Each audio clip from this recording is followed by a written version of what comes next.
విస్తారంగా ప్రేమించింది. ఆ విస్తారమైన పాపాలు క్షమించబడ్డాయి.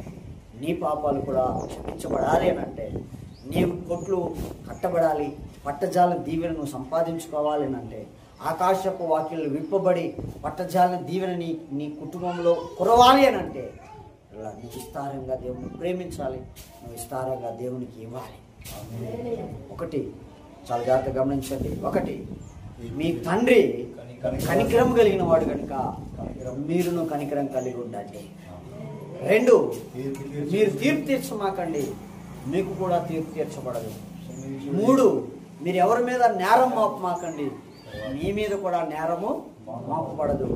నాలుగు, మీరు మీ ఎదుటిపడిన పాపాలు క్షమించండి, మీ పాపాలు క్షమించబడతాయి. ఐదు, మీరు విస్తారం ఇవ్వండి, మీకు ఇవ్వబడుతుంది. ఆరు, పిల్లరా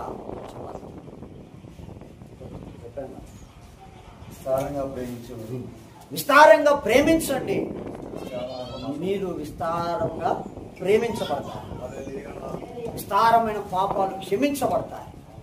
ఏడు, పిల్లరా దేవుని వాక్యం మనకు సెలవిస్తుంది, ఆయన తట్టు మనం తిరుగుదాం.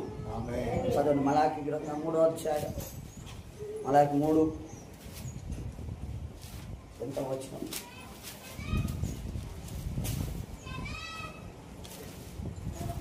9-10 చూడండి.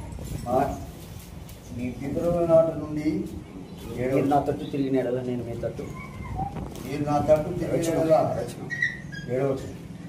3వ అధ్యాయం 7వ వచనం, మలాకి 3:7. మీరు నా తట్టు తిరిగిన ఎడల నేను మీ తట్టు తిరుగుదును. దేవుని తట్టు మనం తిరిగితే దేవుడు మన తట్టు తిరుగుతాడు. దేవుడు చెప్పిన మాటలండి ఇవి, యేసయ్య మనతో మాట్లాడిన మాటలు, యెహోవా దేవుడు మలాకి ప్రవక్త ద్వారా మాట్లాడిన మాటలు గమనించండి. మీరు నా తట్టు తిరిగితే నేను మీ తట్టు తిరుగుతాను. మీ తట్టు తిరగాలి అంటే మీరు నా తట్టు తిరగాలి. దేవా నువ్వు నా తట్టు తిరిగాయనంటే ఆయన తిరగడు, నువ్వు ఆయన తట్టు తిరుగు, ఆయన నీ తట్టు తిరుగుతాడు. ఏ విషయంలో మేము నీ తట్టు తిరిగేదాము? చదవ. ఆయన తట్టు తిరగడం అంటే ఏ విషయంలో మేము నీ తట్టు తిరిగేదాము? దేని విషయంలో తిరుగుతామని మీరందరూ మానవుడు దేవుని యొక్క దొంగిలునా? అయితే మీరు నా యొక్క దొంగిలి తిరిగి దేని విషయంలో మేము నీ యొక్క దొంగిల్లాం? మీరందరూ 10వ భాగమును ప్రతిష్టార్పణలు ఇయ్యక దొంగిల్లారు. మీరందరూ 10వ భాగం ప్రతిష్టార్పణ ఇవ్వటం లేదని అంటే